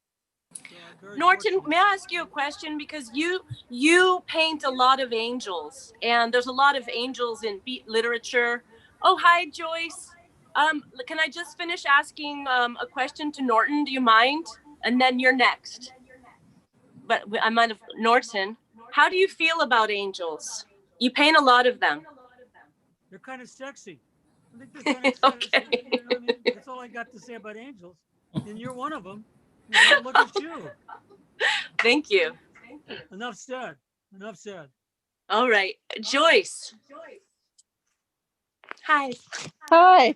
I didn't really have a question, but since I'm on here, I can't see Norton at all or what he's doing. For some reason, I'm on my phone. But I just had a follow-up question. Is he using plexiglass or what is he painting on? Norton, we're talking to you, my friend. Well, I have so many different medias. Thank you for the question. But it's translucent and it's bulletproof because I tour with, as David knows, when you tour with jazz musicians, you need something that you have to get behind every so often. And I've gotten behind this quite a few times in the places we performed. So it's translucent and it's bulletproof. And you can take your best shot. You can take your best shot if you'd like. But that's it. I don't know if that answers your question, but this particular one is Lexon. I have when I tour, it's fiberglass. It's a fiberglass. I can roll it up and get my whole circus act in a couple of suitcases. And going through TSA, I know that Dave understands when musicians go through TSA, that it becomes quite an issue with their instruments and everything. My problem is I always get paint on some TSA inspector, and when you fuck up their uniforms, it's not a pretty scene. It takes you to secondary and tertiary inspections. But we digress now. I prefer just to listen to what these gentlemen are talking about, because that's my joy is being a court reporter in these journeys. Thank you, Norton. Thanks, Thank you. Norton. Good. Thank you. Well, I tell you, if you're ready for it, I can do a little bit with well, no, before I do that, in fact, one little side trip here. One more little side trip to this brings David and I, the other place where David and I crossed paths, or I haven't been out there for the last several years now. David and I also crossed paths in Okemah, Oklahoma, which is Woody Guthrie's hometown, and they do every July, since Woody Guthrie was born on July the 14th, they do a Woody Guthrie Festival in this little town of Okemah, Oklahoma. I haven't been out there for the last several years, but I started going out there some time ago, and I ended up also I read a book on Woody Guthrie taking the same approach that I did with Kerouac and the Beat Writers. What were some of the religious and spiritual currents in Woody Guthrie's life? And the book is called Bring Your Own God, the Spirituality of Woody Guthrie. And I guess I got time. I can tell you where I got the title from. I was at one of Arlo Guthrie's concerts that he did every Thanksgiving until just a couple of years ago at Carnegie Hall. And one of his daughters, whose name I'm blocking on right now, would open for him. She and her husband, Johnny What's her name? Do you remember his daughter's Sarah, name? Sarah May Guthrie. Sarah May got right. She That's, came out. that's She told this That's Arlo's daughter. Arlo's daughter, right? Woody's Arlo's granddaughter. daughter. She came out, and I was just starting to work on the. I was just starting to work on the Woody Guthrie book at that time, and so she came out. She and her husband came out and did a set before Arlo came on, and she told the story about how Arlo. Went and he found out that the church, the Alice's Restaurant Church there in Great Barrington, Massachusetts, was up for sale. So Arlo decided he would buy it and turn it into a kind of a little performing arts center, which he has done. And so the story she told was, so Arlo buys the church. It had not been used for a number of years. And she said, well, my dad was in there just kind of looking the place over, trying to move some of the junk and stuff that had piled up. And she said, another preacher from the area stopped by. Didn't know Arlo Guthrie, didn't know the whole Alice's Restaurant story. And he said, this preacher came in, sees Arlo there, and asked him what was up. And Arlo said, well, I just bought this church. And the minister says, well, are you going to maintain this as a church? And Arlo said, yeah, it's still going to be a church. And the preacher said, well, what kind of a church is it going to be? And Arlo said, well, it's going to be a bring your own God church. And as soon as I heard that, I thought, that's the title I'm looking for right there. So that was how I got the title of the book, Bring Your Own God, Spirituality, Woody Guthrie. And I was really honored. I got it out and was able to do a couple of programs about it out there at the Okima festivals, and Dave and I had some good times out there too, because even though I was not a performer, I was able to, because I was on the program, I had my little backstage pass there for the concerts that they would do every evening in this big field just outside of Okima, which they call Pastures of Plenty. You got this big Woodstock-like stage out there, and performers came in. Arlo would come out there from time to time. I remember Judy Collins was there at one point. Lots of other folks, and so David was one of the mainstays of those evenings out there in the pastures of Plenty. And so, in addition to our seeing each other in Lowell, we ended up backstage at Pastures of Plenty in Okima, Oklahoma, too. So, David, we've been around a few blocks here, I guess. Well, one thing I could say, Steve, for those viewers, if you're not familiar with Okima, Oklahoma, that's not what you would call a hotbed of super hipster alternate culture, left-wing progressive, let's all get stoned and overthrow the government centers remotely. But they dug Steve so much because he was so for real. Instead of being Mr. Blowhard or Mr. anything, he was just there speaking from his heart. Everybody loved you, Steve, as you know, because they asked you back. And the place itself, everybody who comes there is overwhelmed by the fact that no one cares what you've done, what you are, not who you are, but how you are. And it's a wonderful, like Lowell celebrates Kerouac, it's a way to restore your mental health by getting on a different level than the one that we're told, if you're lucky enough, you could be part of the putrescent slime balls of the world and dump on everybody. That's kind of the way we're taught to be a winner. But actually, Lowell celebrates Kerouac and your book and the Woody Guthrie Festival and a lot of other things that occur in this country, have occurred and will occur when everything else is in the dumpster, all are about collaboration, about caring, about sharing, and about doing a good job and doing something. Basic old-time values. I wanted to say that because, unfortunately, the tar and feathering of Woody Guthrie and the tar and feathering of Jack Kerouac and just about every lyric artist in the history of America has always been that there are no good nicks. And both of those people, I knew Woody too, unbelievably wonderful in terms of how they would take the time to encourage anybody and everybody to be creative and feel good about themselves and show some basic human spirit. I'm not trying to give a big talk, but that's why they dug you, because you could have had 25 PhDs and just been a big blowhard, and they would have understood that. The fact you were so real, plus what you're saying was so beautiful, everybody appreciated that. And that's a note for everybody watching the show, because if you stay and speak from your heart and do your best and work hard, maybe people will think you're a nerd, but the chances are you'll be able to really contribute something while you're here on this earth. And that's Yeah. basically what we're all here for. Well, that's good. Yeah. Well, one of the things I really enjoyed doing with I worked up let me back up a couple steps. Wait, Steve, may I say something really quickly? Is somebody unmiked themselves and they left themselves unmiked and we can hear your television or whatever it is? So, Well, yeah, go that's ahead. I don't think that's me. Oh, you weren't talking about. I got it. No, one of the things I was able to do while I was out there, there's a very beautiful Woody Guthrie Center now in Tulsa, Oklahoma. And one of the times I was out there, I worked up a program where I sort of did a comparison of the lives of Woody Guthrie and Jack Kerouac, and that actually went over pretty well. I think I also did it at one of the LCK festivals as well, and then I was able to do it at the Woody Guthrie Center out there in Tulsa. I stayed over an extra day from the festival to go and LCK meaning Lowell Celebrates Kerouac.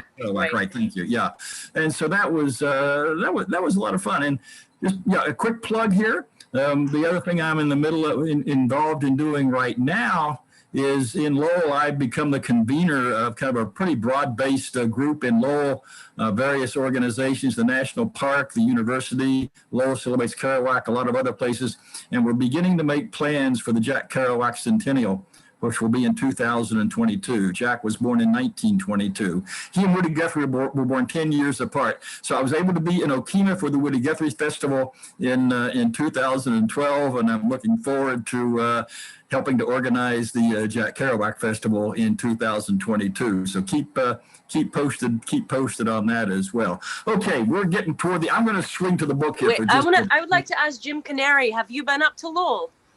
Yeah. Oh my God, yeah. I love Lowell, and I spent a lot of time walking around in Lowell. And one of the great Lowell Celebrates Kerouac events I went to was when there was I was part of a panel discussing writing about on the road and road literature, and William Lee's Heat Moon was there, and we decided to just take a wander and go to all of Jack's haunts, and he's got a wonderful collection of not only books about the roads and of America, but he collects all the maps. You know, we used to travel with maps before we had these phones that tell us everything. And people would unfold these wonderful maps and follow roads.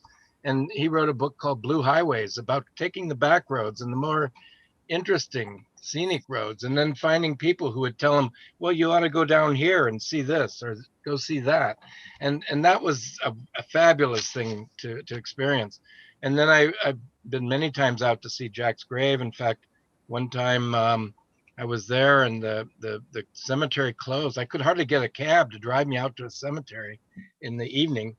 They just said, we need an address, man. And I said, well, it's a cemetery. And he said, well, where do we go? And I said, just drop me off out here. But Oh, jeez. I was meditating and fell asleep, and it was like 10 o'clock at night, and I didn't know if I was going to get out of there to unroll the scroll the next day at the exhibition. But Oh, I think I remember that. I remember William Lee's Heat Moon. I remember the presentation that he gave. The guy who wrote the Blue Highways. Yeah, he was really good. Well, Jim, you mentioned Jack's grave. That's the piece I've got here. Actually, ends up at describing an incident that I witnessed at his grave. So if you're ready, I can swing into this here. This is the end of a chapter called Jack Kerouac in the Face of God, and it draws on something David mentioned earlier. Not too long after On the Road came out, Jack was on a New York radio call-in program. I think it was called Night Beat, and it was hosted by a guy named John Wingate. And he said, well, what is it that you want anyway? And Kerouac's reply was, I want God to show me his face. And so I sort of play off a chapter on that, trying to figure out what he meant by that. I don't know if I actually came up with it or not, but I'm going to read just the last few paragraphs here. At the end of that chapter, I'm trying to figure out what Jack meant when he said, I want God to show me his face. In the faces of my questioners was the hopeless question, but why? So wrote Jack Kerouac in the wild aftermath of the publication of On the Road, when, as he put it, everything exploded. But the question, but why, is never to be fully answered, just as the face of God is never to be fully revealed. The important thing, however, is that Jack Kerouac made the effort. And the even more important thing, as I'm sure he'd tell us himself if he could, is that we make the effort for ourselves. I turn to Kerouac when I need some encouragement in making that effort. Whether it's a visit to his grave, which is about a half-hour drive from my home, or simply reflecting upon his joyful and tragic, ebullient and troubled, divine and demonic life, I need to say thank you to him now and again. I thank him for pointing out a precious kind of beauty in the tired and forlorn face of a diner waitress. I thank him for seeing a strange kind of saintliness in the often wild and crazy ways of his companion of the road, Neil Cassidy. I thank him for allowing me to see a land I can still love, even with all of its even with what all of its politicians have done to it, through the window of a Greyhound bus. I thank him for noticing the spurting froth on the rocks of the Merrimack River as it flowed through his hometown of Lowell, even as it now flows alongside of mine. I thank him for having the courage to recount his own dark nights of the soul on Washington State's Desolation Peak in California's Big Sur. For in each of these revelations, Kerouac offers at least a fleeting glimpse of that elusive face of God and a passing intimation of the divine that resides in the ordinary and even at times in the destructive. Jack Kerouac died a lonely death, and one that gave the appearance of a defeated man. But his life and legacy have proven to be far more lasting in the years following his death than in those preceding it. While he died in isolation, his spirit now touches the lives of countless individuals, many of whom make the trip to Lowell to pay their respects and offer their thanks to Jack Kerouac. My most lasting memory of a trip to his grave came on one of my March 12th birthday treks, following an especially severe New England winter. The snow was so wet and deep that I did not want to make the walk from the roadway that passes near his grave to the marker itself. And so I stood in the roadway and offered a silent prayer in the direction of Kerouac's grave. About 5 or 6 young people, probably in their teens and 20s, approached. None of them were even wearing boots. Without breaking stride, they walked through the knee-deep snow and formed a circle around the marker. From their pockets, each of them took out a poem she or he had written, and they read it as they stood there in their circle. And then they tromped back through the snow and continued on their way. God, Jack, if only you could have seen it. Maybe you did. God bless Jack Kerouac. Beautiful. Okay. Steve, that was terrific. Thank you. All right. Okay. Well, let me say, this has been a really fun evening. Spending time with you guys. Yeah. Yeah. So And, let's see you in 2022, Steve. Hopefully, right? hopefully we're working on it. Yeah, we're hoping to however things work out with the scroll. However we're able to work things with the scroll, we certainly want you. No, just say a little bit about that. What we're looking to do for the centennial year is kind of have a kickoff event on the weekend of March the 12th, which will be Jack's 100th birthday. And then we're scheduling a number of events, musical events, panel discussions, presentations, artistic shows, all kinds of things. The kind of the bookends for it are going to be, we want to kick the centennial off on March 12th of 2022, wrap it up around the middle of October with the annual Lowell Celebrates Kerouac Festival, and then just do all kinds of other things in between. We're still pretty much in the planning stage at this point. I hope sometime as we get a little further into 2021, we can get some more information out there on what it's gonna be. So it's not going to be just a one-shot thing. We're sort of wanting to give it a good kickoff there on March the 12th, but then there'll be other things going on throughout the year. And as I say, those of us on the Lowell Celebrates Kerouac Committee will be available to give tours of the neighborhoods that Jack writes about in his novels. So just file that somewhere in the back of your head. 2022, we're going to celebrate Jack's 100th. And David, you're going to be there. I wouldn't, as long as I can hobble up, I'll continue.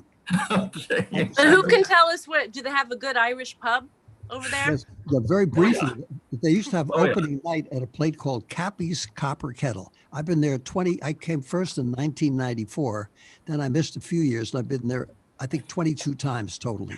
Someone said, you keep going back there all the time. Why? I said, it's a special feeling. It opens up at Cappy's Copper Kettle, which is just a little bar. And I walked in, they had a woman she was married to the former president of the Lowell Celebrates Kerouac, Larry Cardini, who passed away. Meg Smith is this wonderful Spanish translator, a journalist, and she's a belly dancer. So she was dancing a Turkish dance with the sword on her head. I was playing Egyptian Shania.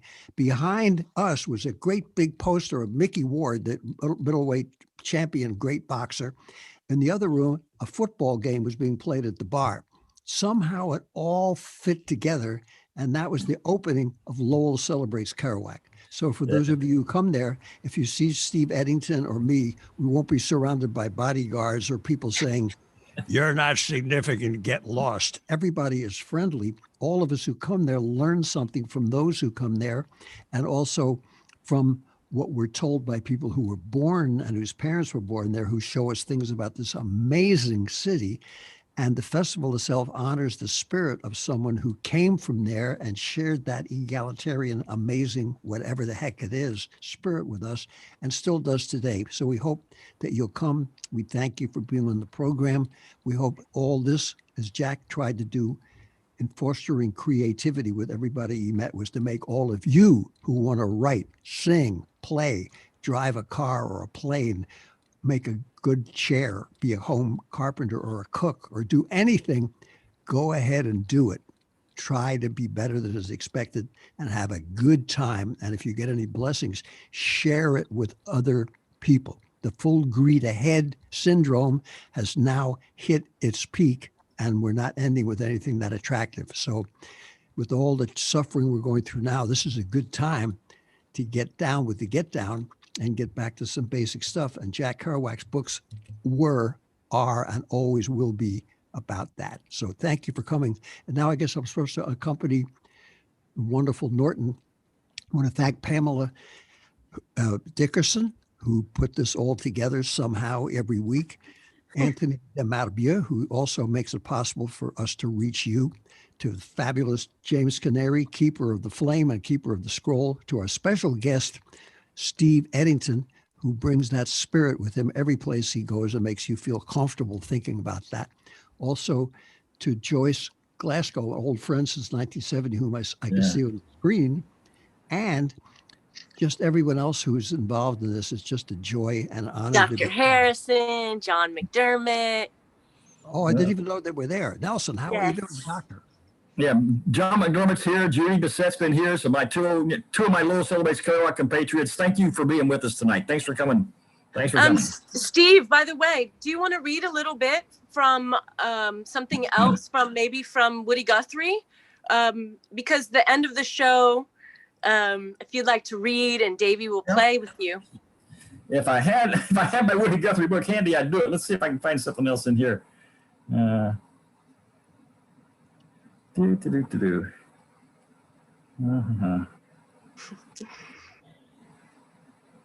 right, if I can find it here. Oh, here, this is, I'll read just the opening line of a chapter called The Beat Generation Writers, My Spirit Guides. This touches on Ginsberg, but all right. On a visit to the People's Republic of China in 1984, Allen Ginsberg composed a poem he called Improvisation in Beijing. The opening line states, I write poetry because the English word inspiration comes from Latin spiritus, breath. I want to breathe freely. I'm not much of a poet, but I read poetry and prose for the same reason. I too wish to breathe freely. Spiritus, breath. The spiritual quest is the quest to breathe not just the breath of physical life, but the breath what Jesus called the life abundant. No one, of course, can do your breathing for you, be it physical or spiritual. But there are people who on occasion come into our lives and who, so to speak, open up our lungs. They clear out our passages in order that spiritus may enter our souls. Some of these people we may meet in the flesh and even come to know personally. Others we encounter through their writings and their sayings and their works of art, or by the tales told of their deeds and actions. However the meeting may take place, such men and women are our spirit guides. They open up our minds and hearts and souls in order that spiritus may come in. Some of the great spirit guides of humanity have had major religions emerge in their wake and in their name, whether they intended it or not. Moses, Jesus, Buddha, Muhammad, to cite some of the better known ones. Other spirit guides have touched lives on a much more limited scale, but their impact is no less profound upon the lives they've reached. For much of my adult life, some of my important spirit guides have come from a loose collection of American writers and poets who first began to find each other right around the time I was born in 1945. These individuals came collectively to be called the Beat Generation writers. Some of those folks I've been privileged to meet personally, others I only know through their works. I feel a spiritual bond with many of them. The Beats were struggling to breathe freely in what they found to be the socially, culturally, and politically stifling era of post-World War II America. Maybe it was this societal backdrop that caused their quest for spiritus to be so intense. My own coming of age era was about one generation removed from that of this generation, but I find much in their lives and writings that speaks to my own desire for transcendent meaning in the midst of the mundane. So there you go. That was right. beautiful. Okay. Not bad for just flipping the book open and finding it there. That's good stuff, Stephen. Okay. I need to get all of your books now. Yeah. Well, Pam, let me just quickly again, I really thank you and David for including me here tonight. It's been so wonderful. It's such a treat. I've wanted to come to the festival, haven't made it yet, so hopefully I'll get to be there. Okay. One of these times, see you in Lowell at some point or other. All right. 2022. Okay. Well, I'm gonna go bring my dog in. Thank you, Stephen. Good Thanks night, again. everybody. Good night, everyone. Thank you, Good to be David. with you. All You're right. shining bright as always. Thank you, James Okay. Canary. Thank you, Norton. Thank you, Thank you, everyone. Maestro. Thank you, Maestro. We love you. Love you, Davey. Where are you, Davey? He's Thank you.